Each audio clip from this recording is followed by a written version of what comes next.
땅이여 여호와께 즐거운 찬송을 부를지어다. 기쁨으로 여호와를 섬기며 노래하면서 그의 앞에 나아갈지어다. 아멘. 성부, 성자, 성령 거룩하신 삼위의 하나님, 오늘 우리 예배에 임재해 주시고 이 예배를 통해 영광 받아 주옵소서. 예수님의 이름으로 기도합니다. 아멘. 다 같이 자리에서 일어나셔서 찬송가 1장 찬송하겠습니다.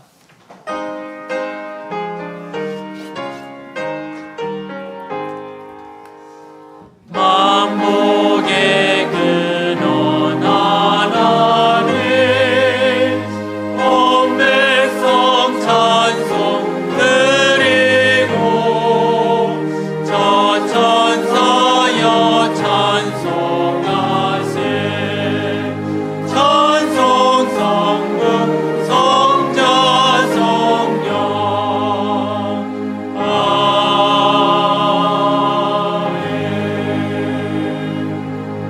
교동문 86번 요한계시록 14장을 다 함께 교독하겠습니다. 교동문 86번 요한계시록 14장을 다 함께 교독하겠습니다. 또 내가 보니 보라 어린 양이 시온산에 섰고 그와 함께 14만 4천이 서 있는데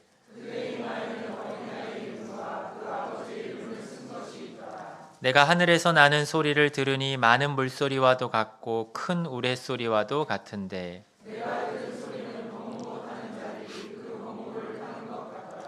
그들이 보좌 앞과 내 생물과 장로들 앞에서 새 노래를 부르니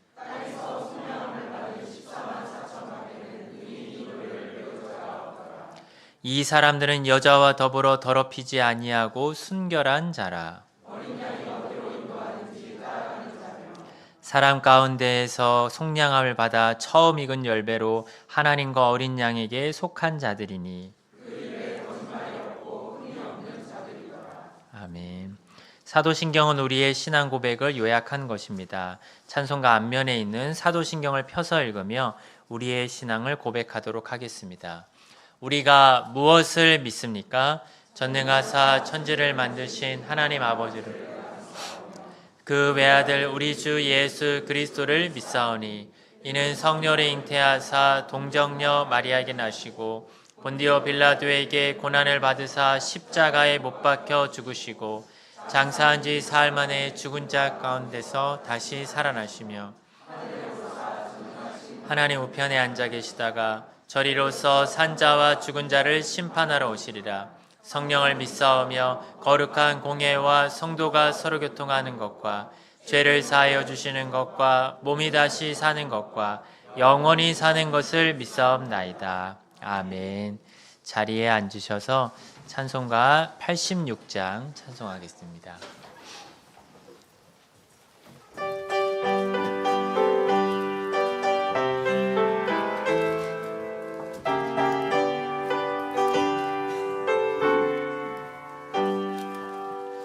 내가 늘 의지하는 예수 나의 상처 입은 심령을 불쌍하게 여기사 위로하여 주시니 미쁘신 나의 친구. 내가 의지하는 예수 나의 사모하는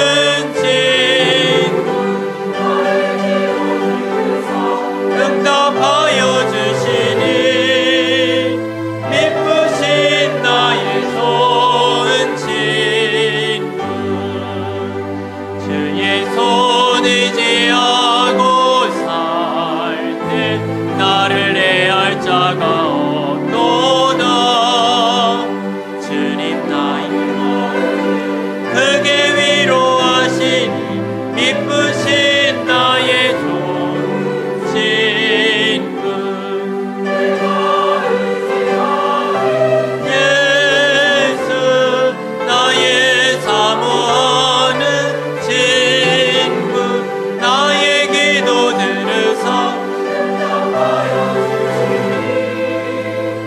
미쁘신 나의 좋은 친구.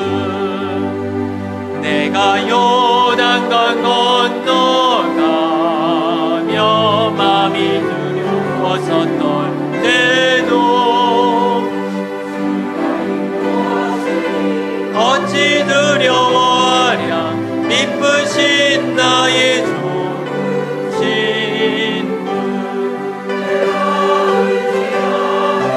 예수 나의 사모하는 친구 나의 기도 들으사 응답하여 주시니 미쁘신 나의 좋은 친구 크게 올라가 모든 성도들 함께 우리들을 구하신 주를 찬양하리라 친구 내가 의지하는 예수 나의 사모하는 친구 응답하여 주시니 미쁘신 나의 좋은 친구. 다 함께 십계명을 교독하겠습니다. 표제와 큰 글씨는 제가 읽고 작은 글씨는 여러분들이 읽겠습니다. 하나님이 이 모든 말씀으로 말씀하여 이르시되 나는 너를 애굽 땅 종되었던 집에서 인도하여 낸 내 하나님 여호와니라. 제1은 너는 나 외에는 다른 신들을 내게 두지 말라.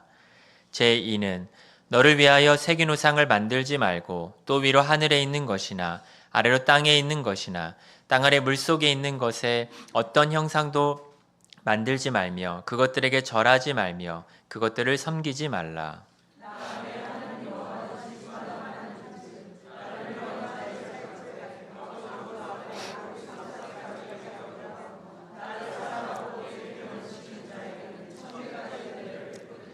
제3은 너는 내 하나님 여호와의 이름을 망령되게 부르지 말라. 제4는 안식일을 기억하여 거룩하게 지키라.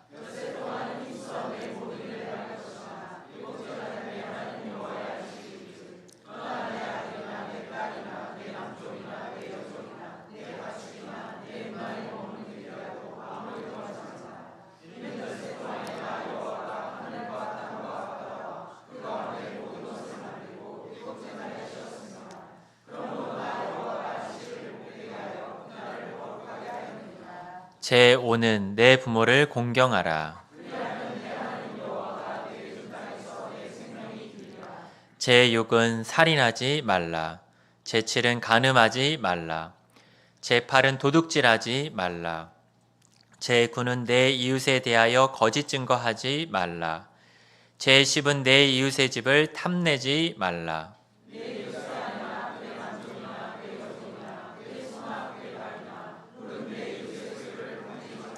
함께 읽겠습니다. 예수께서 이르시되 내 마음을 다하고 목숨을 다하고 뜻을 다하여 주 너의 하나님을 사랑하라 하셨으니 이것이 크고 첫째 되는 계명이요 둘째도 그와 같으니 내 이웃을 내 자신같이 사랑하라 하셨으니 이 두 계명이 온 율법과 선지자의 강령이니라. 아멘.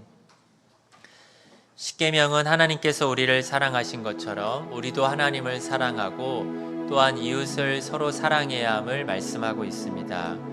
이 십계명의 교훈에 비추어 한 주간 우리의 삶을 돌아봅시다. 만일 우리가 죄가 없다고 말한다면 우리 스스로를 속이는 것입니다. 그리고 하나님을 거짓말하는 자로 만드는 것입니다. 하지만 우리가 죄를 숨기지 아니하고 자복하여 버리면 우리를 불쌍히 여기실 것입니다. 이 시간 우리의 죄를 고백하며 용서를 구하는 참회의 기도를 드리겠습니다.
만일 우리가 우리 죄를 자백하면 그는 미쁘시고 의로우사 우리 죄를 사하시며 우리를 모든 불의에서 깨끗하게 하실 것이라. 아멘.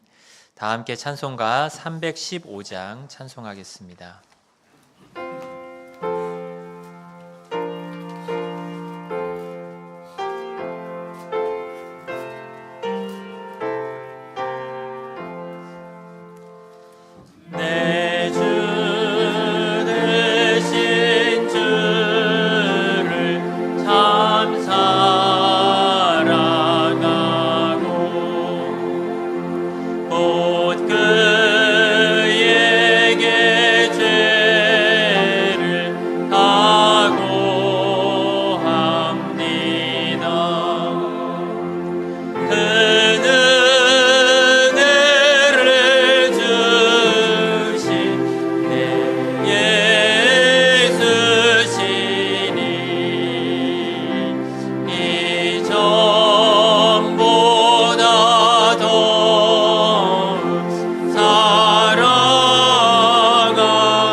하나님 말씀은 빌립보서 4장 1절 말씀입니다. 제가 봉독하겠습니다. 그러므로 나의 사랑하고 사모하는 형제들, 나의 기쁨이요 면류관인 사랑하는 자들아, 이와 같이 주 안에 서라. 아멘. 찬양대가 온 교회를 대표해서 하나님께 찬양을 드리겠습니다.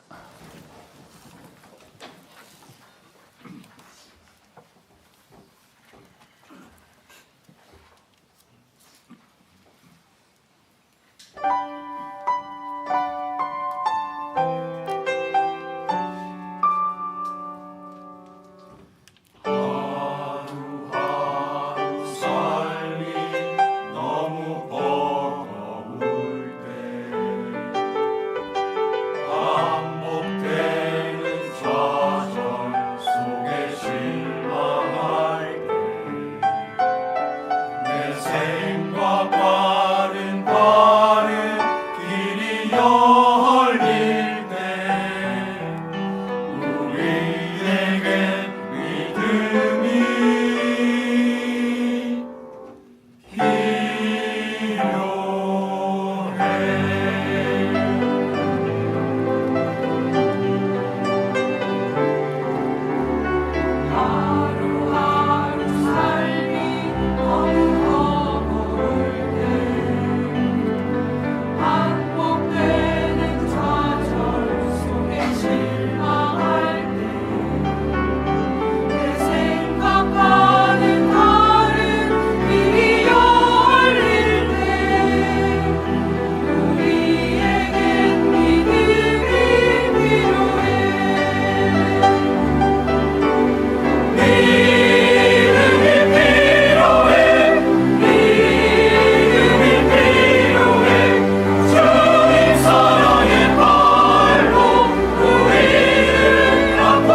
기도하겠습니다. 하늘에 계신 우리 아버지, 우리들을 예수님을 통해서 하나님의 자녀로 만들어 주시고 또 서로 간에 형제와 자매로 만들어 주신 것을 감사합니다.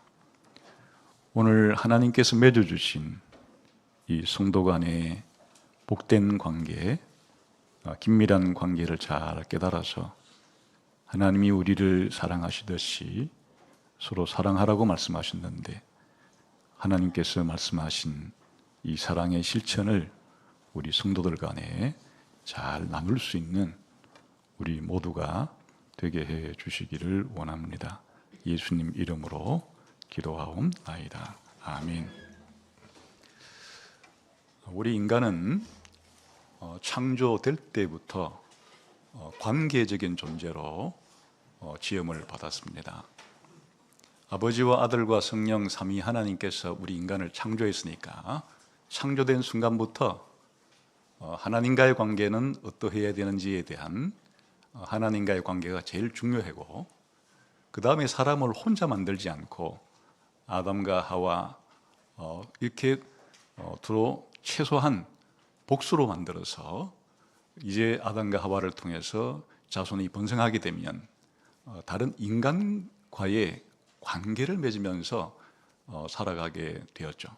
그뿐 아니라 하나님께서 미리 만들어 놓으신 이 자연 만물과도 관계를 맺으면서 살아가야 하니까 그냥 우리 인간이란 하나님과의 관계, 다른 인간과의 관계, 그리고 자연과의 관계라고 하는 관계적 존재가 우리 인간의 가장 중요한 본질 가운데 하나입니다.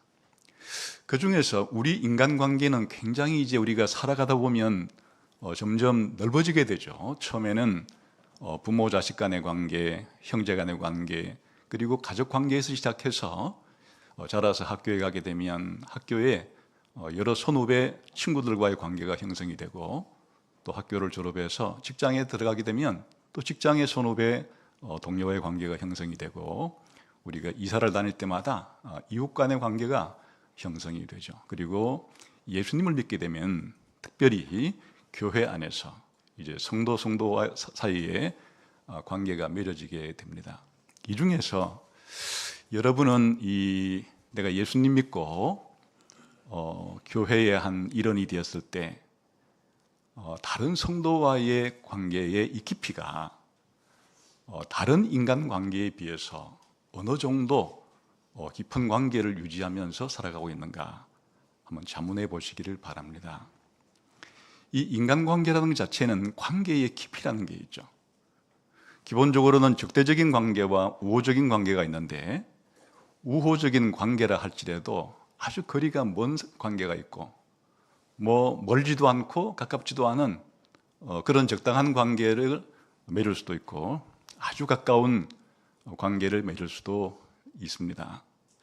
그럴 때 이 신자와 신자 사이에, 교회 안에 성도와 성도 사이의 관계의 깊이는 어느 정도 깊어야 할까? 오늘 우리는 사도 바울이 빌립보 교회 성도들에게 편지를 보낼 때 이제 이 4장은 마지막 결론 부분에 해당이 되는데 이 결론 부분에 있어서 1절부터 9절까지는 이제 중요한 몇 가지의 권면을 합니다.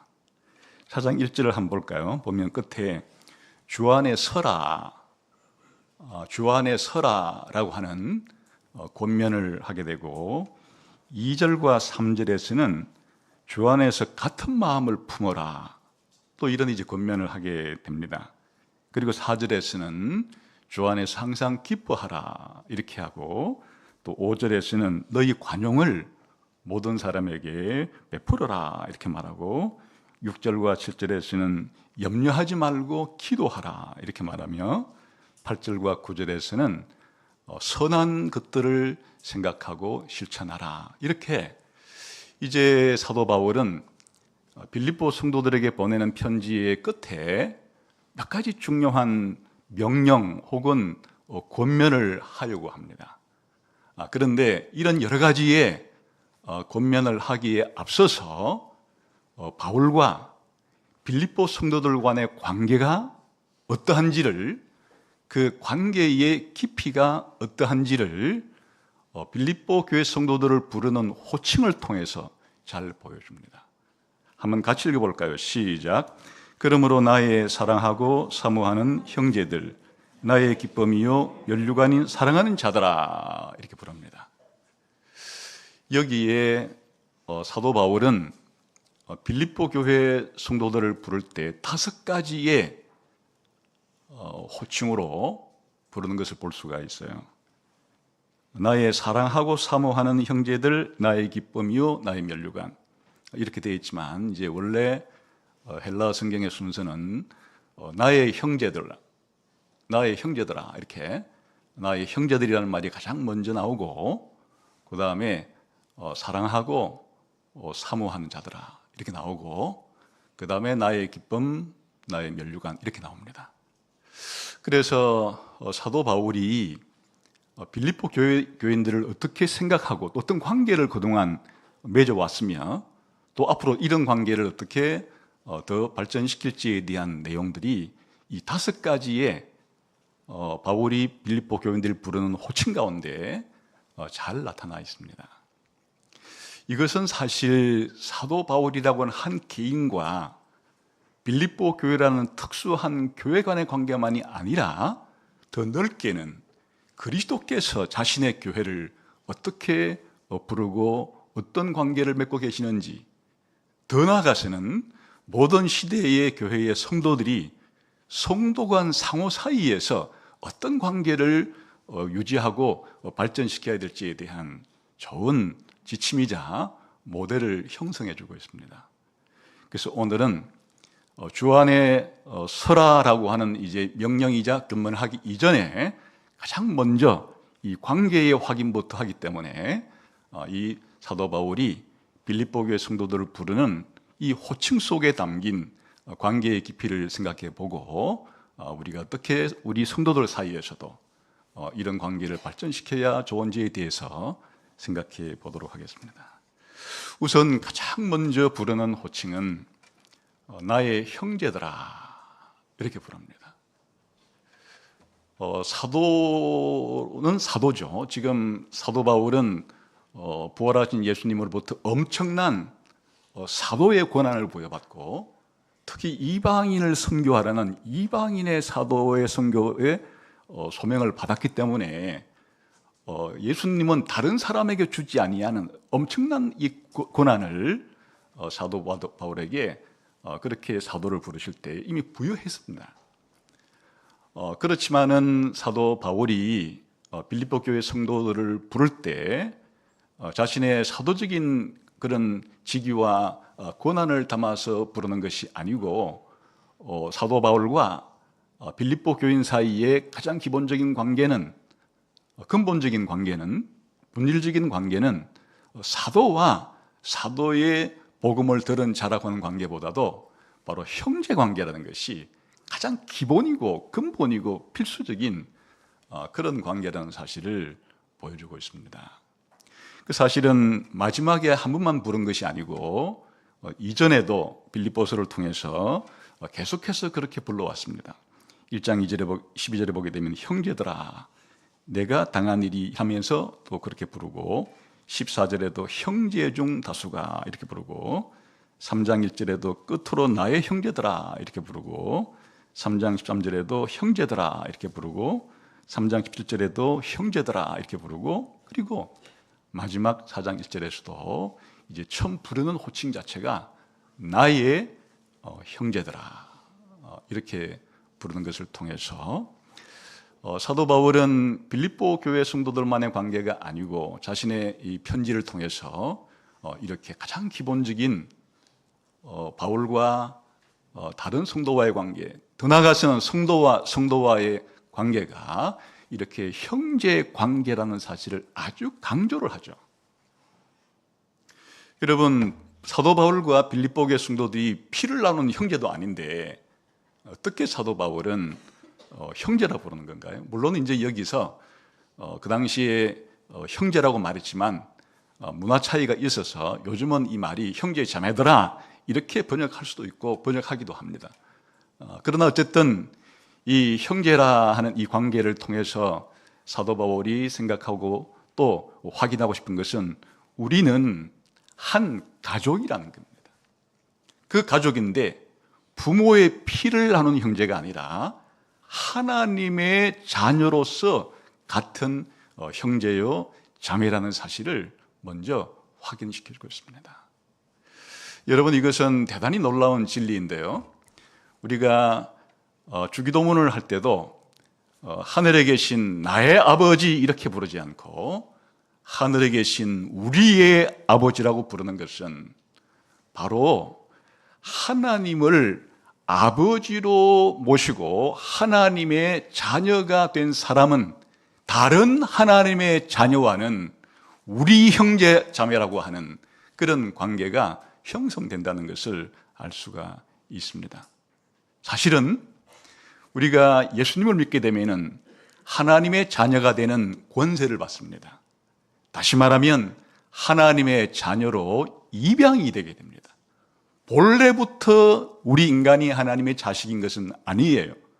본래부터 아버지와 아들의 관계를 맺은 것은 성부 하나님과 성자 예수님 사이의 관계이고, 피조물인 우리는 그냥 피조물로 창조된 것이지 피조물로 창조된 순간에 하나님의 자녀로 창조된 것은 아니에요. 그러나 성경은 하나님께서 언젠가 하나님의 자녀로 그렇게 삼을 것은 창세 전부터 예정하셨다라고 가르쳐줘요. 에베소서 1장 5절에 보게 되면 그 기쁘신 뜻대로 우리를 예정하사 예수 그리스도로 말미암아 자기의 아들들이 되게 하셨다. 하나님의 영원전에 가졌던 계획은 그걸 예정이라 그러는데 그 계획은 무엇인가 하니까 앞으로 예수 그리스도를 통해서 예수 그리스도를 믿을 사람들을 자신의 아들들로 삼기로 영원 전부터 하나님은 그런 계획을 가지고 우리 인간을 창조했다는 사실을 밝혀주고 있습니다. 그래서 예수님을 통해서 하나님의 자녀로 입양이 됐을 때 하나님을 나의 아버지라고 이렇게 인식하게 하고 아버지라고 느끼면서 관계를 맺도록 해주시는 분은 성령님이라는 사실을 또한 이렇게 말합니다. 로마서 8장 15, 17절에 보게 되면 그런 말이 나오는데, 양자의 영을 받았으므로 우리가 아바 아버지라고 부른다. 성령님은 다른 이름으로서는 양자의 영이라고 불리는데 왜 성령님이 이런 이름을 가졌는가 하면 성령님이 우리 안에 오셨을 때 하나님의 양자가 되게 해주시고 하나님을 아버지라고 부를 수 있도록 만들어주시는 영이시기 때문에 성령님을 양자의 영이라 이렇게 부르기도 합니다. 그러면 하나님께서는 모든 예수 믿는 사람들을 하나님의 자녀 삼기 위해서 성령을 보내어서 양자로 삼아주시고 우리를 아바 아버지라 부르시도록 만들어 주었는데 여기에 아주 중요한 점이 하나 있어요. 그럼 예수님은 이런 관계에 있어서 어떤 역할을 위치를 차지하는가 하는 것입니다. 이런 관계 속에서는 예수님이 신자들의 맏형 역할을 하도록 하나님이 계획을 하셨다 그렇게 말합니다. 놀라운 일이죠. 로마서 8장 29절에 보게 되면 하나님이 미리 하신 자들로 그 아들의 형상을 본받게 하기 위하여 미리 정하셨으니 이는 그로 많은 형제 중에서 맏아들이 되게 하려 하심이라. 하나님께서 언젠가 예수님을 통해서 예수 믿는 모든 사람들을 하나님의 자녀로 만들 때 그 예수님은 이 모든 하나님의 자녀들의 맏아들이 되도록 그렇게 하나님이 계획을 하셨다. 그러니까 하나님 아버지는 우리의 아버지로, 예수님은 우리의 맏형으로 그런 관계를 맺도록 하나님은 계획하셨다. 이렇게 놀랍 이 사실을 말해주고 있습니다. 그래서 예수님께서 이 세상에 오셔서 하나님을 아버지라고 부르게 하기 위해서 우리에게 필요한 모든 것들을 행하셨는데 우리의 죄도 용서해 주시고 영생을 주기 위한 것도 다 하시고 이렇게 하신 다음에 이제 부활하셨죠. 부활한 이후에 예수님은 놀라운 말씀을 합니다. 막달라 마리아에게 예수께서 이르시되 나를 붙들지 말라. 내가 아직 아버지께로 올라가지 아니하였노라. 너는 내 형제들에게 가서 이르되 내가 내 아버지 곧 너희 아버지 내 하나님 곧 너희 하나님께 올라간다 하라. 부활한 다음에 막달라 마리아가 부활하신 예수님을 만나서 예수님을 만지려고 할 때 잠깐! 라고 말하면서 예수님이 뭐라고 말씀하시는가 하니까 너는 내 형제들에게 가서 말해주라. 이 내 형제들이라는 말이 예수님 믿는 제자들을 가리키는 거예요. 지금까지는 하나님이 내 아버지였지만 이제부터는 내 제자들의 아버지. 왜냐하면 내 제자들이 이제 내 형제가 될 것이기 때문이다. 그래서 내 아버지 곧 그들의 아버지, 내 하나님 곧 그들의 하나님이 될 것이라고 그렇게 말하여라.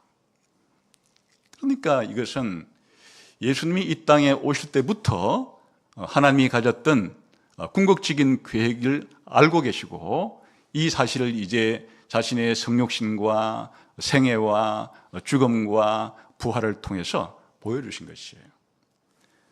그래서 우리들이 다른 성도들을 생각할 때 함께 예배드리고 있는 우리 다른 성도들을 생각할 때 우리가 가장 기본적으로 가져야 될 생각은 그냥 예수 가족이라고 하는 교회 이름이 그러니까 단순히 형제님, 자매님 정도가 아니라 이 본질적으로 이 기독교인이라고 하는 교회라고 하는 이 공동체 자체의 가장 기본적인 본질적인 측면 자체가 예수님을 통해서 하나님을 아버지로 모시게 되고 하나님이 예수 믿는 사람들을 하나님의 자녀로 삼게 되며 그러니 교회라고 하는 공동체는 하나님의 자녀들의 공동체예요.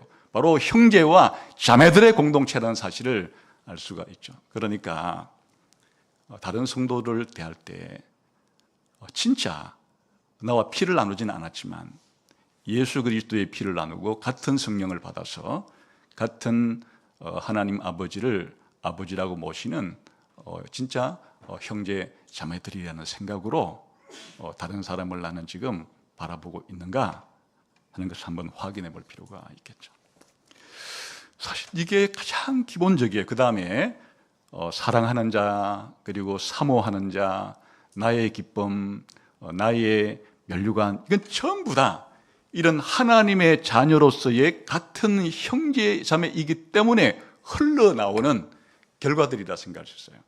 같은 하나님의 자녀요 형제이기 때문에 당연히 하나님이 우리를 사랑하듯이 다른 형제와 자매를 사랑하는 것이 마땅할 것이고 또 사랑하다 보면 떨어졌을 때 보고 싶은 것이 당연할 것이고 그리고 서로 간의 그 존재 자체가 바로 기쁨이 되는 것이고 그리고 장차 주님이 오셨을 때 우리는 서로가 서로에게 나의 면류관이라고 영광이라고 그렇게 말할 수 있는 관계로 발전하는 것이니까 나머지의 모든 관계는 이 하나님의 자녀로서 같은 형제 자매라고 하는 것으로부터 흘러나오는 것들이다. 이렇게 생각해도 좋겠죠.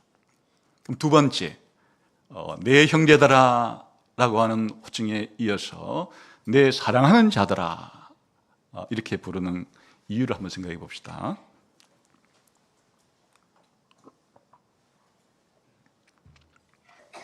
바울은 이 앞에도 한번 빌립보 성도들을 나의 사랑하는 자들이라 이렇게 부르기도 하고 4장 1절에서는 처음도 사랑하는 자들이라 부르지만 끝에도 또 한 번 말해요. 잘 4장 1절을 보세요. 다시 읽어볼까요? 시작. 그러므로 나의 사랑하고 사모하는 형제들 나의 기쁨이요 면류관인 사랑하는 자들아. 또 사랑하는 자들로 또 한 번 더 끝을 내요. 그 한 절 안에 사랑하는 자들이라는 말을 두 번씩이나 넣는다는 것은 형제관계로부터 흘러나오는 그 다음에 가장 중요한 관계가 이 사랑하는 관계라는 것을 알 수 있어요. 여러분, 사랑이라는 것은 단순한 감정을 말하는 게 아니고 성경적인 관점에서의 사랑은 다른 사람을 잘되게 하고 다른 사람의 유익을 구하고 다른 사람이 빛날 수 있도록 나 자신을 희생하고 봉사하는 이런 것을 이제 사랑이라 그러죠. 그러니까 사도 바울이 빌립보 성도들을 사랑하는 자라고 부르는 것은 빌립보 성도들이 행복하고 잘 되기 위해서 빌립보 성도들을 위해서 많은 것을 희생하고 빌립보 성도들을 위해서 많은 봉사를 했다 그런 뜻이고 앞으로도 기꺼이 그렇게 할 용의가 있다 그런 뜻이에요. 사실 빌립보서 앞에 보게 되면은 사도 바울은 놀라운 고백을 하고 있는데 감옥에 갇힌 그 사도 바울이 빌립보 성도들에게 염려하지 마라 이제 이렇게 말하면서 나는 사실 지금 당장 죽어서 내가 사랑하는 주님께로 가는 것이 나에게 더 좋다고 생각이 되지만은 그런데 내가 남아 있어야 아직은 죽지 않아야 너희들에게 여러분들에게 더 좋은 하나님 말씀을 전해줄 수가 있기 때문에 내가 죽지 않고 그래도 이 감옥에서 나와서 살아 있어야 여러분에게 더 필요할 것이다. 여러분의 필요가 더 많이 채워질 것이다. 그래서 사실은 개인적인 선택은 주님께 가고 싶지만은 여러분이 아직도 내가 더 필요하고 하나님 말씀을 더 많이 전달받아서 더 여러분이 성숙해질 필요 때문에 나는 주님께서 이 땅에 남기신다면은 좀 더 살게 해주신다면은 사실은 내가 선택하는 좋은 선택은 아니지만은 기꺼이 여러분들을 위해서 나는 그렇게 할 용의가 있다. 사도 바울 개인에게 좋은 것은 주님께로 가는 거예요. 이게 더 자기에게는 더 유익한 거예요. 그런데 자기가 주님이 허락하시면 이 땅에 더 남아있기를 바라는 것은 빌립보 성도들의 유익 때문에 빌립보 성도들이 더 유익할 것이기 때문에 자신은 그렇게 선택하기 바란다. 이게 빌립보 성도들을 사랑한다는 그런 일종의 고백이죠. 그뿐 아니라 사도 바울은 또 이렇게 말합니다. 여러분이 나에게 보내준 그런 후원금 자체가 하나님께 대한 제물이고 또 하나님을 섬기는 거였는데 참 감사하다. 그런데 나는 여기다가 전제로 내 인생을 바치고 싶은 의향도 있다. 이렇게 말합니다. 이게 무슨 뜻인가 하면 고대 이스라엘의 제사법 가운데 포도주를 부어드리는 제사를 전제라 부르는 겁니다. 사도 바울이 뭐라고 말하는가 하니까 내가 여러분의 제물과 섬김 위에 나 자신을 기꺼이 이 전제로 부을 각오가 되어 있다. 이 말은 사실은 사도 바울이 여러분을 위해서라면 기꺼이 죽을 수도 있다는 뜻입니다. 빌립보 교인들의 섬김과 그 봉사가 더 완전해질 수만 있다면 나는 기꺼이 내 생명을, 내 목숨을 여러분들을 위해서 죽기까지 쏟아부을 수 있다. 이렇게 표현한 것이에요. 그러니까 기꺼이 여러분들의 성장을 위해서라면 내 목숨까지도 아까워하지 않고 마치 포도주 제사처럼 나 자신을 쏟아부을 수도 있다. 이게 빌립보 교인들을 얼마나 사랑하고 있는지에 대한 바울의 표현이기도 하죠. 그리고 또한 이 앞부분에 읽어보게 되면 빌립보 교회 성도들도 사도 바울을 사랑해서 자기들 교회의 대표인 에바브라디도를 뽑아가지고 저 감옥에서 고생하고 있을 사도 바울을 가서 좀 도와주시오 라고 이 에바브로디도를 헌금과 함께 보냈습니다. 그래 에바브로디도가 빌립보 교인들을 대신해서 와서 사도 바울의 필요를 많이 채워줬어요. 그러다가 에바브로디도가 큰 죽을 병에 걸려서 살아났습니다. 그런데 사도 바울은 이 에바브로디도가 이 외롭고 힘든 이 로마 감옥 생활을 하는 동안에 지금처럼 곁에 있어서 계속 도와주면 자기에게 큰 큰 도움이 된다는 것을 알고 있어요. 그런데 계속 에바브로디도를 자기 편에 남겨두지 않고 이제 다시 빌립보 교인 여러분들에게 돌려보냅니다. 왜 돌려보내는가 하니까 여기 있으면 나한테는 유익한 것이 분명하지만 여러분들이 걱정을 많이 하고 있기 때문에 이 에바브로디도를 보내어서 여러분의 걱정을 들어주려고 사실 나에게 엄청 필요한 사람인데도 불구하고 여러분 때문에 더 우선적으로 여러분을 위해서 다시 에바브로디도를 돌려보냅니다. 이게 빌립보 교인들에 대한 사도 바울의 사랑이에요. 3장 1절에 보게 되면 이런 말을 해요. 형제들아 주 안에서 기뻐하라. 같은 말을 쓰는 것이 내게는 수고로움이 없고 너희에게는 안전하다. 사도 바울이 빌립보서에서 16번이나 기쁨에 대한 언급을 하면서 자신의 기쁨과 빌립보 교인들의 기쁨을 계속 반복하는데 사도 바울에게는 이런 게 하나도 수고롭게 느껴지지 않는다. 여러분들에게 이렇게 강조하는 것은 여러분들의 영혼의 안전에 도움이 되기 때문에 내가 반복해서 계속 말하는 것이어서 이게 수고롭지가 않다. 한번 말하고 그냥 또 귀찮게 그렇게 계속 말하지 않고 싶은 생각도 있을 수 있어요. 그런데 계속 사도 바울이 이 편지를 통해서 빌립보 교인들에게 이와 같이 반복해서 강조를 하는 이유 자체가 이렇게 해야 빌립보 성도들이 더 확실하게 이 진리를 깨달아서 더 그들의 신앙생활이 더 안정하게 될 수 있다. 그러면 나는 이런 수고를 마다하지 않겠다. 철저하게 지금 사도 바울은 자신과 빌립보 성도들과의 관계에 있어서 자기가 필요하고 자기가 이익이 되고 자기에게 유익한 것을 우선시하기보다는 항상 우선순위가 빌립보 성도들이 자라는 데 필요하다면, 빌립보 성도들의 신앙 성장에 도움이 된다면, 빌립보 성도들의 여러 가지 삶에 있어서 더 큰 영향을 줄 수 있다면 나는 좀 손해를 보고 또 희생도 하고 심지어는 적극적으로 내 목숨까지라도 바칠 의향이 있다.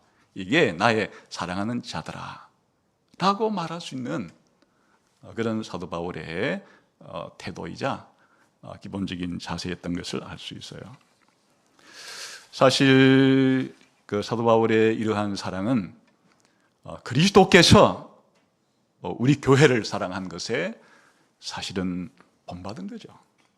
그리스도께서는 우리 교회를 자기의 신부로 삼으시고 자기의 목숨까지도 바쳐서 우리 교회를 사랑해 주신 것처럼 그 그리스도께서 교회를 사랑하는 그 마음을 사도 바울이 본받았기 때문에 그래서 예수님이 내가 너희를 사랑한 것처럼 너희도 사랑하라는 그걸 사실 실천한 것이에요. 더 나아가서 나의 사모하는 자들이다 하는 표현한 것은 보고 싶다는 뜻이에요. 사모한다는 얘기가 그립다, 보고 싶다 그런 말이죠. 좀 사실 이게 사도 바울하고 빌립보 성도들 사이에 주고받을 말인가? 보통 우리가 그립다, 뭐 보고 싶다 하면 뭐 남녀 사이에서나 사랑하는 사이에 떨어지면 떨어지기가 너무 힘들어서 뭐 보고 싶습니다. 또 그렇게 그립습니다. 이렇게 말한다고 생각하나 사실은 모든 사랑하는 사람 사이의 관계는 함께 있고 싶죠. 함께 있고 싶은데 사랑하는 사람 사이에 어떤 일 때문에 멀리 떨어져 있을 때, 볼 수 없을 때, 떨어진 상태에서 사랑하는 사람 사이에 그와 같은 마음이 바로 그리운 거죠. 그리움. 그리고 보고 싶음. 그러니까 우리들도 가족 간에 함께 살다가 식구 가운데 한 가족이 멀리 외국에 있거나 하면 보고 싶은 거잖아요. 자녀들이 군대에 가 있게 되면 군대 가 있는 자식들을 부모들은 보고 싶은 거잖아요. 그와 같이 지금 사도 바울은 지금 로마의 감옥에 있고 자신이 개척했던 교회의 빌립보 성도들은 빌립보라는 지역에 있어서 아무 때나 자유롭게 보고 싶을 때 가서 볼 수 있는 형편은 아니고 지금은 로마의 감옥에 갇힌 상태라 가고 싶어도 갈 수 없는 이런 상태에서 바울은 빌립보 성도들에게 보고 싶다, 정말 보고 싶다, 이렇게 말하는 것이에요. 그러니까 이게 보고 싶고 함께 있고 싶고 하는 것 자체는 이 사랑하는 사람의 한 가족의 기본적인 특징에서부터 나오는 것이라 할 수 있겠죠. 심지어는 예수님께서도 이 세상을 떠나실 때 뭐라고 말했는가 하니까 지금 내가 너희를 떠나는 것은 너희를 위해서 집을 마련하기 위함이고 그 집을 다 마련한 다음에는 다시 와서 너희를 데리고 너희와 영원히 함께 있고 싶다. 이게 하나님께서도 우리를 사랑하시니까 하나님은 먼 하늘에 계시고 우린 영원히 땅에 있으면서 하늘과 땅 사이에 거리를 두고 그렇게 있겠다는 것이 아니고 예수님께서 이 땅에 오신 것은 그리고 영원토록 우리와 함께 하고 싶다고 하는 그 마음이 바울 사도가 빌립보 성도들에게 가지는 마음이자 사실은 진정한 성도와 성도 사이의 관계에 있어서도 우리가 떨어지는 시간에 떨어져 있는 그 시간에 또 보고 싶다고 하는 그런 마음은 자연스러운 것이고 그래서 또 만나고 싶은 시간에 대한 관심을 가지는 것은 지극히 정당하죠. 그래서 히브리서에도 보게 되면 그래서 서로 돌아보아서 사랑과 선행을 격려하고 모이기를 패하는 사람처럼 하지 말고 모이기를 힘써라. 떨어져 있으면 사랑하는 사람들 사이에서 그 그리움과 이 사모하는 마음, 보고 싶은 마음들이 성도들로 하여금 그렇게 뭐하라고 자주 모여 이게 아니라 기회만 된다면 할 수만 있다면 함께 모여서 그렇게 사랑을 확인하는 그런 열망들이 성도들 사이에도 있어야 한다. 이렇게 말을 하잖아요.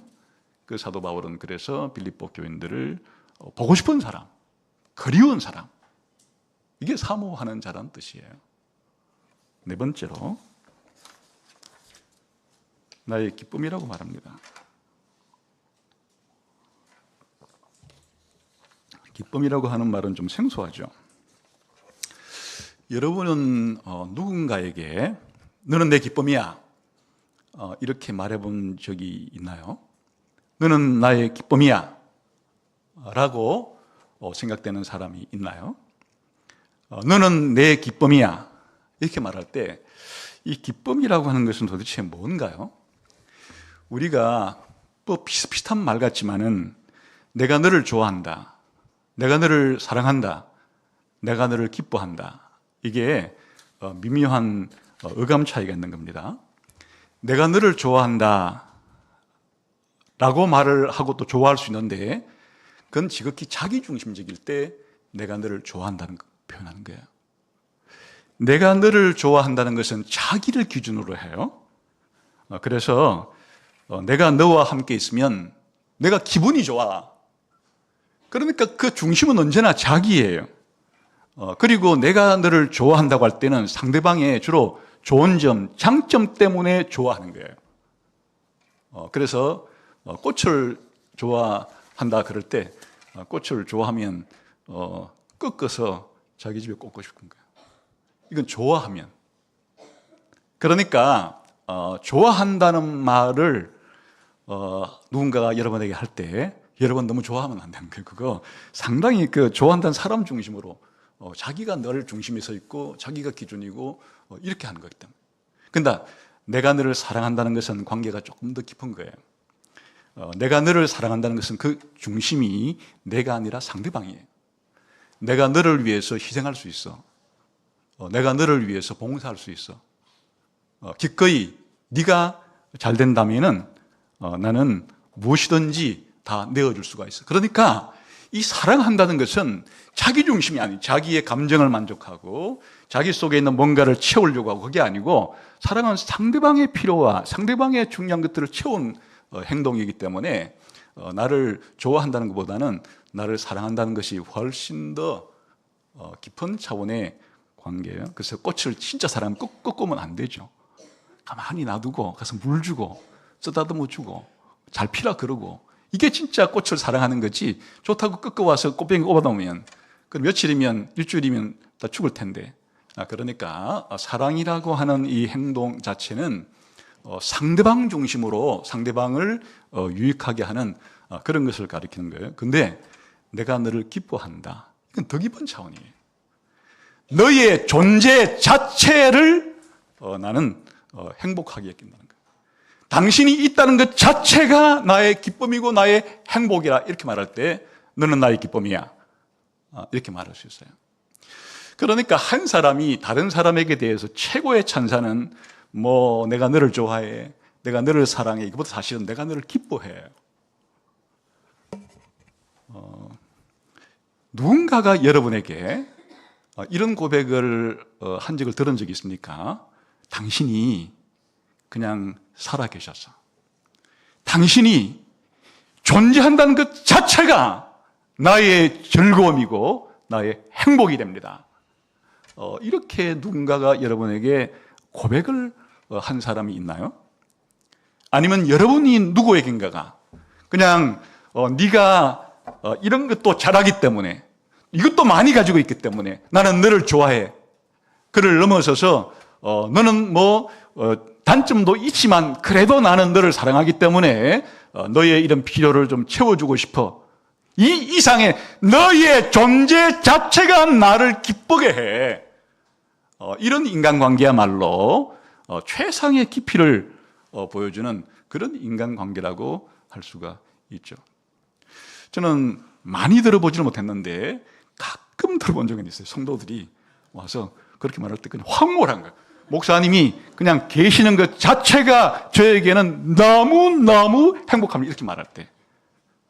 근데 이제 가끔씩 들어보기 때문에 그렇긴 하지만, 누군가가 여러분에게, 그게 아내가 남편에 하는 말이든 남편이 아내에게 대한 말이든 부모가 자식에게 하는 말이든 자식이 부모에게 같은 성도들 사이에서도 깊은, 우리가 하나님의 자녀로서 같은 형제로서 이렇게 한 공간에서 같은 공동체에서 서로가 함께 이렇게 살아갈 수 있다는 것 자체가 내 앞에, 내 옆에, 내 뒤에 있는 당신 이 성도 자체가 나에게 큰 행복이 됩니다. 기쁨이 됩니다. 이런 거죠.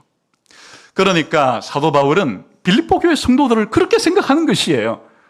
그리고 그렇기 때문에 빌립보 교회 성도들이 존재 자체도 기쁨인데 신앙이 성장한다는 얘기를 들었을 때 너무너무 기쁜 거예요.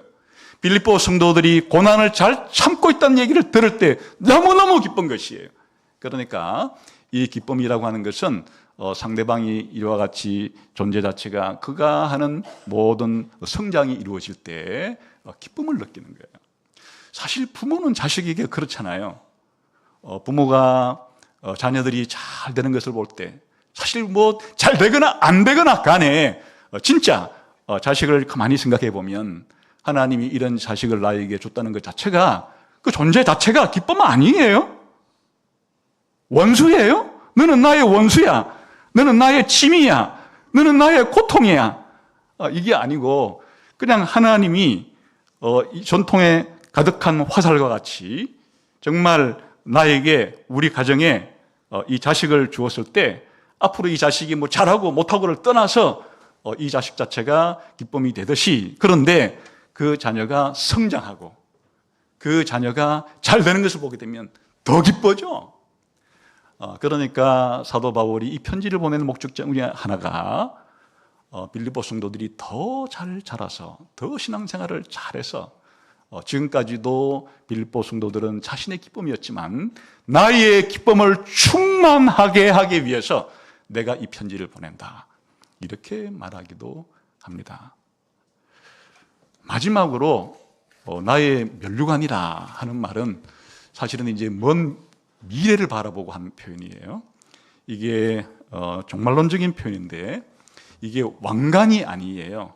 고대 이 그리스 로마 사회에서는 운동 경기를 할 때 우리 흔히 말하는 저런 올림픽 같은 경기에서 우승을 하게 되면 당시에는 월계관을 씌워주죠.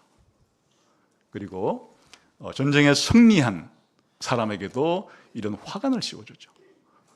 그래서 이런 면류관, 월계수관, 화관이라고 하는 것 자체는 이 승리 이후에 아주 종말론적인 때의 먼 미래에 일어날 일을 가리키는 건데, 예수님이 재림할 때 신자에게 주는 상급, 신자가 이 세상의 모든 삶을 다 마치고 신앙생활을 다 완주한 이후에 믿음의 선한 싸움을 다 싸웠을 때 그리스도께서 재림의 날에 우리 신자에게 주실 그 상급을 바로 이 면류관이라 이렇게 표현을 하는 겁니다. 그래서 사도 바울은 다른 편지에서도 그런 표현을 한 때가 많아요. 고린도전서 9장 25절을 보게 되면 이기기를 다투는 자마다 모든 일에 절제하나니 그들은 썩을 승리자의 관을 얻고자 하되 우리는 썩지 아니할 것을 얻고자 한다. 그러니까 사도 바울의 생각 속에 자신의 이 신앙생활을 다 했을 때 주님이 주실 그런 면류관이 있다는 생각을 하는 것이에요.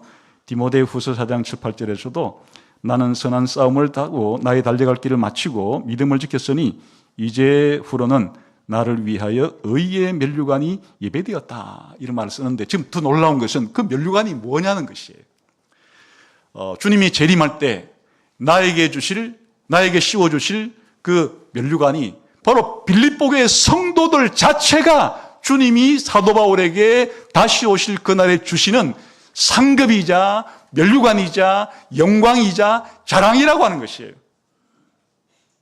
나의 기쁨이 되었던 이 성도들은 마지막 주님이 오시는 그날에는, 그 재림의 날에는 빌립보 성도들 자체가 나의 영광이요, 나의 상급이요, 주님이 주실 나의 면류관이다, 이렇게 표현하는 것이에요. 아주 최상의 표현이죠. 그러니까 사도 바울이 힘을 다해서 이 빌립보 교회 성도들을 위해서 혼신의 힘을 다해서 그렇게 사역을 했을 때, 그들이 이제는 신앙이 잘 자라서 주님이 오시는 그날에 함께 부활해서 함께 섰을 때, 사도 바울의 옆에 서 있던 그 빌립보 성도들은 사도 바울에게 주시는 그리스도의 상급이자 그리스도께서 사도 바울에게 주시는 영광이자 사도 바울의 자랑이라는 표현을 그렇게 하는 것입니다. 그러니까 먼 미래까지 이 관계를 내다보는 것입니다. 이 땅에서 끝이 아니고 언젠가 주님 오실 때에 우리가 모두가 다 부활해서 함께 만나서 영원히 살 그때에 바로 여러분은 나의 면류관이요, 요즘 말로 말하면 나의 트로피요, 나의 금메달이요, 내 영광이요, 이렇게 말하는 것과 같다. 그런 겁니다. 그래서 우리들은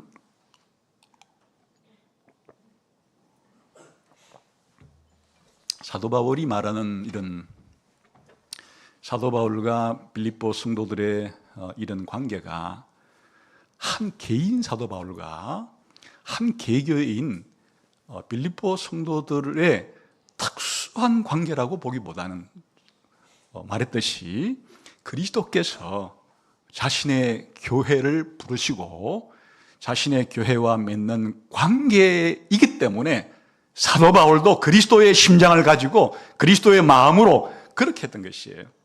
그러나 이것은 사도 바울 선에서 끝나는 것이 아니고 모든 교회의 성도 상호 사이에도 이런 관계의 깊이, 관계의 질을 가지는 것이 가장 이상적인 좋은 건강한 모습의 교회이다 하는 것도 보여주죠.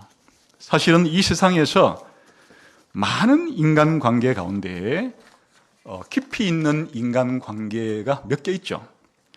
그건 사실은 생사를 함께 넘나던 전우관계예요. 그냥 당나라 군대 같은 그런 군대 생활 같이 한 전우가 아니고 진짜 전쟁에서, 전투에서 앞에 전우가 죽어나가고 서로 간에 도와줌으로써 이 전투를 성공적으로 수행한 몇 번의 사선을 함께 넘은 그 전우 사이의 이 끈끈함은 말로 다 할 수 없죠. 그러니까 그런 생사를 넘나드는 그런 전쟁에 참여하고 돌아온 그런 전우는 평생 죽기 전까지 그런 깊은 관계를 유지하면서 살아가죠.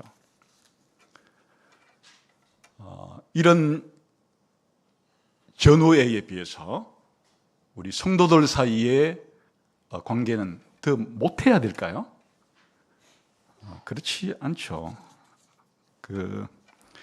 사실은 뭐 이 전후에도 살아있는 동안에 일시적인 것이지만은 교회 성도들 간의 관계는 전생에 걸친 영원한 것이고 그렇기 때문에 성도들 또한 죄와 함께 싸우는, 또 세상의 가치관과 함께 싸우는, 그리고 악령들의 괴계에 대항해서 맞서 싸우는 이 세상의 물리적인 육체적인 전투보다도 더 중요한 영적인 전투를 함께 싸우는 사이이기 때문에 우리 성도들의 이런 관계의 깊이가 생사고락을 함께 나누었던 그런 전후회보다 사실은 본질적으로는 더 깊은 관계일 수밖에 없다, 이렇게 생각할 수 있겠어요. 사실은 지금 형제들아라고 부르는 자체는 인간 가족 관계를 빗대어서 그렇게 말하는 거죠. 누구나에게 있어서 가장 가깝고도 깊은 인간 관계는 아마도 피를 함께 나눈 가족 관계가 가장 깊겠죠. 그런데 이런 가족 관계보다도 사실은 예수님의 피를 함께 나눈 이 성도 사이의 관계가 더 깊어요. 왜 그런가 하면 예수님께서 이렇게 말했어요. 하늘에서는, 천국에서는 더 이상 부부가 되는 그런 결혼하는 일, 자식을 낳는 일이 없을 거다. 이건 뭘 말해주는가 하니까 이런 인간적인 혈육 관계는 이 세상에 살았을 때뿐이라는 것이고, 그런데 우리 성도들 사이에 그리스도를 통한 하나님의 자녀됐기 때문에 누리는 한 가족 때문에 영원한 관계잖아요. 영원히 지속되는 관계잖아요. 그를 비교해 보면은 우리가 물론 육체적인 가족 관계가 가깝고 중요하지만 이 신자들이 서로 누리는 한 이 형제 관계는 그보다도 사실 본질적으로 볼 때는 더 중요하고 깊은 관계다, 그렇게 볼 수도 있어요. 사실은 소수의 박해받는 무리들 속에도 굉장한 끈끈한 그런 연대의식이 생깁니다. 그러니까 흔히 정통교회보다도 2단, 3단 쪽에 속한 사람들이 더 관계가 끈끈할 때가 많아요. 그건 이 소수자 심리 때문에 그런데 박해를 받기 때문에 자기 똘똘 뭉치는 것이에요. 그런데 우리 정통교회의 교인들이 그런 2단, 3단들끼리 자기들끼리 서로 간에 그런 깊은 관계를 맺는 것보다 그 관계의 질과 깊이가 사실은 더 좋아야 하죠. 왜 그런가 하면 그런 박해받는 소수자들의 그 연대감은 다 부정적인 것 때문에 똑같이 박해를 받는다고 하는 그 이유 때문에 뭉친 것이어서 뭉치는 이유 자체가 소극적이고 부정적이에요.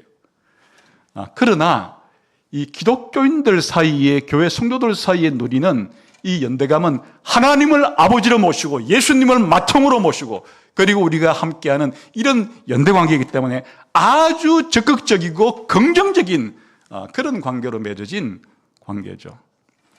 그리고 이런 소수자들의 그런 연대감은 언제나 방어적이죠. 그러나 우리 기독교인들이 교회 안에서 맺는 이런 깊은 관계는 수세적으로, 방어적으로만 하는 것은 아니고 이렇게 해야 세상의 복음을 전할 때 세상 사람들이 우리 말을 들어주죠. 그러니까 더 선교적이에요. 그러니까 폐쇄적인 좁은 이 무리들 사이에 속해 있는 그런 연대감과 관계보다는 사실은 우리 성도들이 가지는 이 연대감은 이와 같은 면에서 더 적극적이고 그리고 긍정적이고 그리고 아주 개방적인 상태에서 그렇게 깊은 관계를 맺어가는 것이 더 우월하다 할 수 있는 거죠.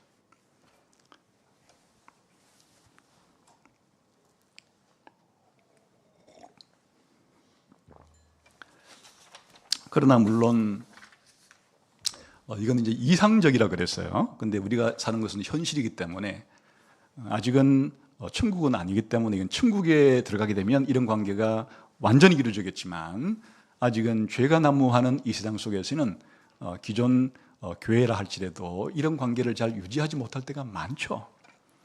그래서 이 빌립보 교회만 하더라도 다음에 보겠지만은 유오디아와 순도계라고 하는 여성 지도자들 사이에 다툼과 분쟁 때문에 어려움을 겪기도 했고, 또 고린도 교회 같은 것을 보게 되면 사색 당파처럼 그렇게 서로 교회 안에 파당을 지어가지고 분란이 일어나기도 하고 뭐 이럴 수 있는 것이에요.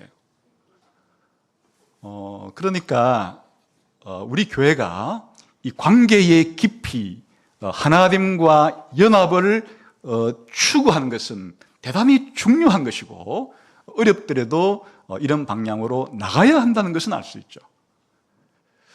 근데 이제 이런 그 관계가 형성될 때는 대개 보면 역사적으로 좀 교회가 박해를 받던 시절에는 박해를 피해서 숨어서 신앙생활을 할 때 이런 관계가 잘 형성은 사실은 돼요.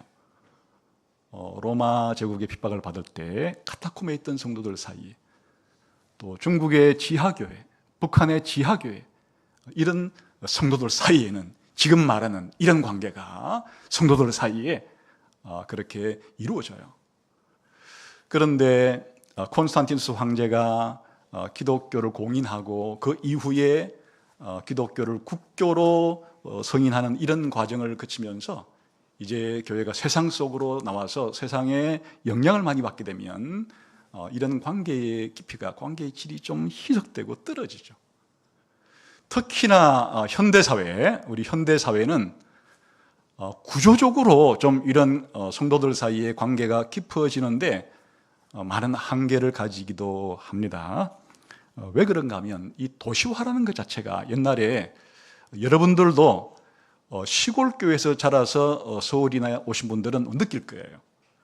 그 시골 교회에서 수는 많지 않아도 몇십 명 되었던 그 성도들 사이에 가진 것은 많지 않아도 어쨌든 이 시골 교회의 성도들 사이에서는 육신의 가족보다도 더 가까운 관계로서 지내는 환경이 좀 쉬웠어요. 제가 고등학교 시절까지 시골교회, 모교회에 있을 때도 그랬던 것 같고, 또 대학에 들어와서도 그 당시의 분위기로서는 좀 더 대학 생활을 하면서 그랬던 것 같고, 그런데 이 도시화가 더 진행이 되고 이렇게 하다 보면은 사실은 거리가 너무 멀어요. 그래서 우리 교회만 하더라도 뭐 일산에서 혹은 분당에서 뭐 수원에서 인천에서 뭐 저 멀리 양평에서 이렇게 오는 분들도 있으니까 이게 이렇게 먼 거리에서 몰려오다 보니까 이게 주일 중심으로 모일 수밖에 없고, 또 기본적으로는 교회가 대도시화되다 보게 되면 사람들의 수가 좀 많이 몰리게 되죠. 그러니까 수가 좀 많이 늘어나게 되고, 이렇게 되다 보면 관계의 깊이가 자연스럽다기보다는 이 구조적으로 떨어질 수밖에 없어요. 그러니까 이게 사회학적으로도 기본적으로 한 사람이 한 150명이 이상 넘어가게 되면 정상적인 깊은 관계를 맺기는 힘들다. 그러니까 최대치가, 내가 그래도 아주 깊은 관계는 아니더라도 어느 정도의 관계를 유지하면서 살아갈 수 있는 관계도 한 150명 선이 그냥 그 안쪽이 그 선을 넘게 되면 힘든 거예요. 그런데 좀 마음을 터놓고 더 깊은 관계를 형성하려 그러면 뭐 10명, 20명 정도밖에는 그 공간에 못 들어오고, 진짜 이런 사도 바울 같은 느낌을 가질 정도의 누군가와 관계를 맺은 사람들은 손가락 안에 꼽죠. 그러니까 많은 여러 가지 한계를 가지고 있음이 분명해요. 분명한데 그럼에도 불구하고 우리가 오늘 사도 바울이 빌립보 성도들을 부르는 이 호칭을 통해서 사도 바울과 빌립보 교인 사이의 이 관계는 그리스도와 우리 교회와의 관계를 반영하는 것이고, 또 사도 바울과 빌립보 성도들 간의 이런 관계는 우리 성도와 성도 사이의 관계를 반영하는 것이기 때문에 우리가 할 수 있는 형편 내에서 신앙생활을 할 때 그냥 교회는 극장처럼 한번 영화 상영 시간에 와서 보고 헤어지는 그런 정도의 관계처럼 주일을 함께 예배드리고 흩어지게 되면 관계는 끝인 그런 사이를 넘어서서 우리가 사도 바울과 같이 이렇게 한 형제다라고 하는, 그리고 사랑하는 사이이기 때문에 내가 할 수 있다면 내가 잘 되는 것보다도 우리 형제가 좀 더 잘 될 수 있게 하는데 내 시간을 쓴다든지 물질을 쓴다든지 내 마음을, 에너지를 썼는데 좀 더 다해야 되겠다, 이런 생각을 가지는 것이 옳고, 그리고 우리가 떨어져 있을 때는 다시 주일날 함께 모여서 그렇게 예배할 뿐 아니라 함께 교제하는 것 자체가 정말 보고 싶기 때문에 그렇게 하는 관계로 발전이 되어야 될 것이고, 다른 성도 자체가 우리가 서로가 서로에게 당신은 내 기쁨이고 주님이 오시는 그날에 나의 자랑거리고 영광이고 면류관이 될 겁니다, 이렇게 말할 수 있는 사이가 될 수 있도록 우리가 같이 한 걸음 한 걸음 조금씩이라도 그렇게 전진하는 것이 교회라는 공동체의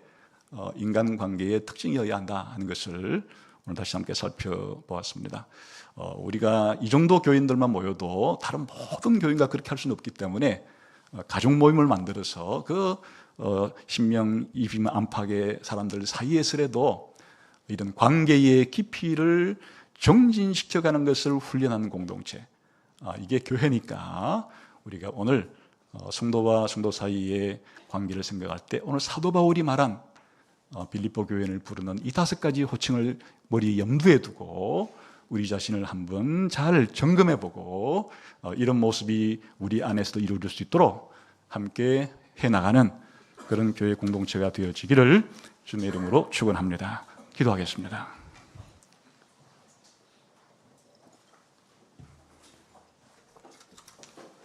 하나님 아버지, 예수님의 피로 맺어주신, 그리고 하나님의 자녀로서 묶어주신 우리 형제 자매의 관계의 깊이와 질을 주님이 원하시는 대로 우리 부족을 메꾸고 주님이 원하시는 대로까지 이 땅에서 완전하게 이룰 수는 없다 할지라도 우리가 할 수 있는 만큼 관계가 깊어질 수 있는 저희 모두가 되게 해 주옵소서.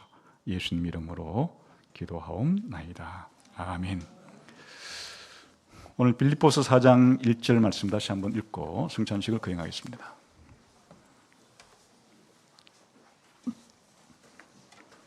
같이 읽어보겠습니다. 시작. 그러므로 나의 사랑하고 사모하는 형제들, 나의 기쁨이요 면류관은 사랑하는 자들아, 이와 같이 주 안에 서라. 예수님이 오셔서 우리를 위해서 피를 쏟으시고 자신의 생명을 기꺼이 내어주신 것은 예수 믿는 우리 사이에 이런 관계망을 형성하고 이런 관계의 깊이를 이룰 수 있게 하기 위함입니다. 같이 기도하겠습니다.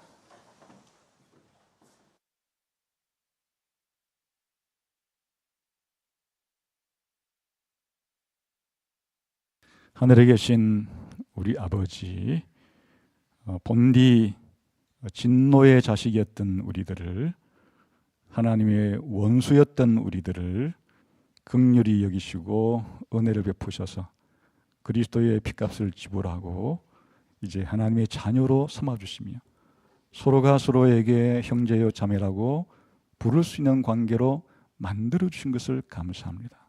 주님 오시는 그날에 하나님의 자녀로서 형제로서 함께 공동 상속할 자로서 이 땅에 있는 동안에 이와 같은 관계를 미리 깨닫고 할 수 있는 만큼 서로 간에 발전시킬 수 있는, 성숙시킬 수 있는 저희들이 되게 해 주옵소서. 예수님 이름으로 기도하옵나이다. 아멘.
기도하겠습니다. 하나님 아버지, 오늘 사도 바울이 빌립보 교회 성도들을 부르면서 보여주었던 성도 사이의 관계의 깊이를 비추어 보면 우리는 부족해도 너무나 부족한 것을 발견하게 되고 부끄럽기 짝이 없습니다. 주님, 그렇지만 우리가 널브러져서 이런 연약한 상태에 계속 머물지 않고 각자가 자기 위치에서 또 할 수 있는 만큼 이런 성도 사이의 관계를 발전시킴으로써 주님이 기획하시고 주님이 원하시고 주님이 만들어 가시는 교회 공동체의 아름다운 일치와 연합과 화합이 우리 예수가족교회 안에도 그 모습을 조금씩 더 많이 활짝 드러내고 꽃피울 수 있게 해주시기를 원합니다. 예수님 이름으로 기도하옵나이다. 아멘.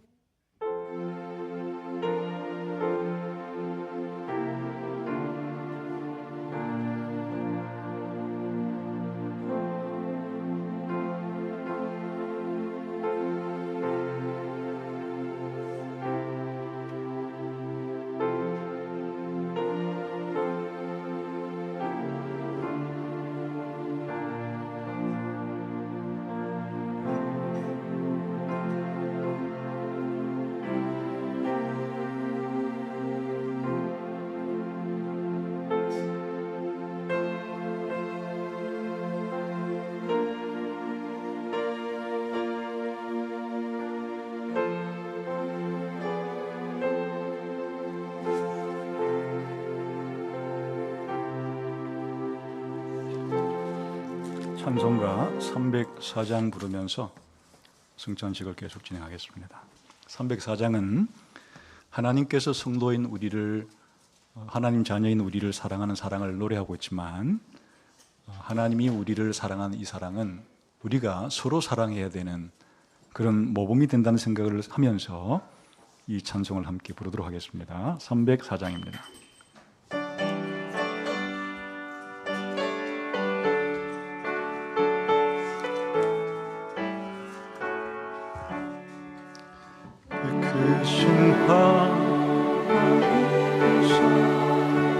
말로 다 형용 못하는 정없고 모든 빛나고 많은 땅 위에 제법만요 본그하려 그 하늘 보내서 화목제물 삼으시고 용서하소.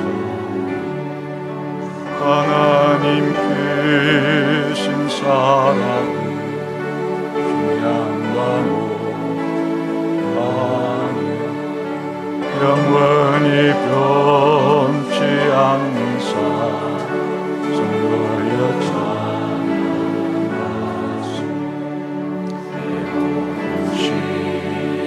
지나가 땅 위에 영화세하게 믿지 않는 영혼들 그 소리에 저울하고 주 믿는 성도들에게 그 사랑 베푸사 우리의 다했으니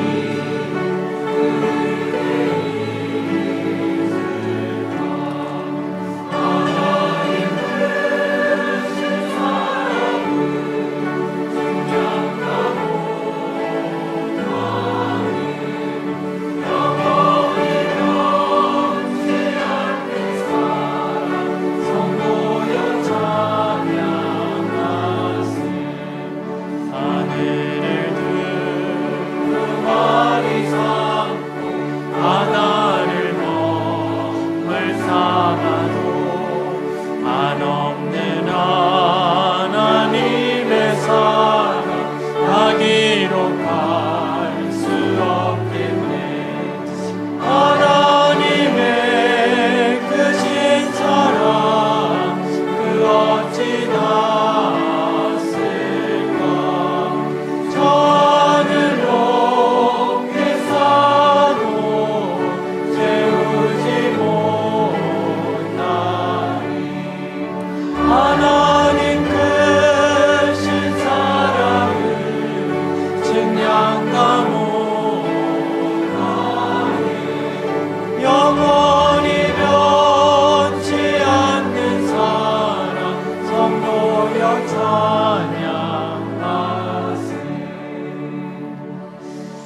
다 함께 찬송가 50장 1절과 3절 부르시면서 준비하신 예물 드리겠습니다.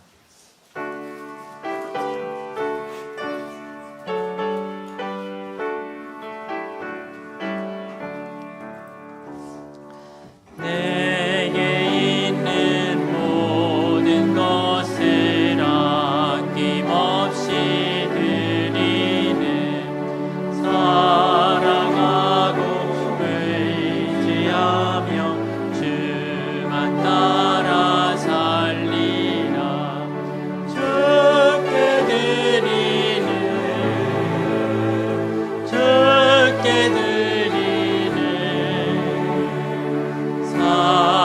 사랑하는 구주 앞에 모두 드리는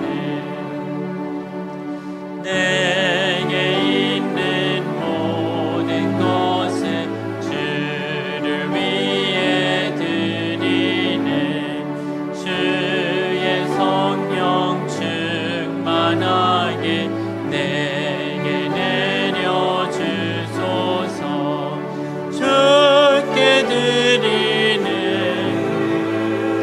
주께 드리는 사랑하는 구주 앞에 모두 드리는 아멘.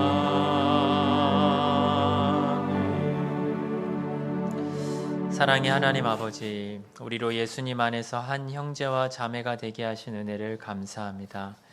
우리가 주님께 받은 사랑으로 서로를 사랑하며 또한 사모하며 기뻐하고자 하는 마음의 다짐을 담아 이 예물을 드리고 우리 자신도 주님께 드립니다. 기쁘게 받으시고 이 예물이 한 몸 된 교회로서 견고히 세워지는 일에 사용되게 하여 주옵소서. 예수님의 이름으로 기도합니다. 아멘. 다 함께 자리에서 일어나셔서 찬송가 635장 부른 후에 목사님의 축도로 예배를 마치겠습니다. 하늘에 계신 아버지, 이름 거룩하사 주님 나라 임하시고 뜻이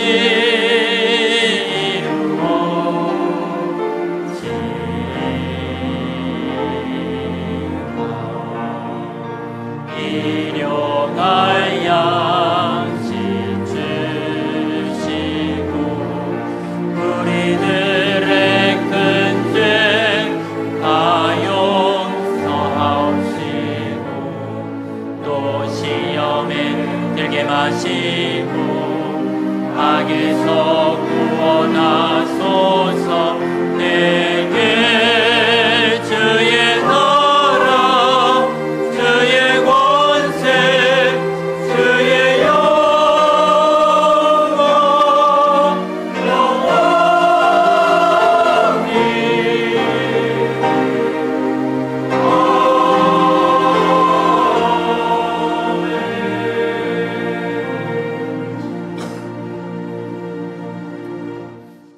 우리 주 예수 그리스도의 은혜와 하나님 아버지의 사랑과 성령의 교통하심이 예수가족계 모든 성도들 머리머리 위에와 이 예배에 참여한 모든 성도들 머리머리 위에 이제로부터 영원토록 함께 계실지어다. 아멘. 아멘. 아멘.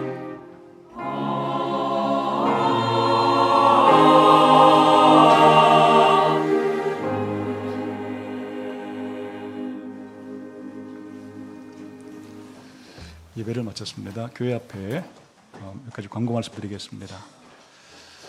오늘 예수가족교회에 처음으로 방문해 주신 분들 계시면 진심으로 환영합니다. 교회에 대한 좀 더 자세한 안내가 필요하신 분들은 새가족연들께 찾아가셔서 문의하시면 되겠습니다. 다음 주일은 구정 명절 연휴 관계로 연합 예배를 드리도록 하겠습니다.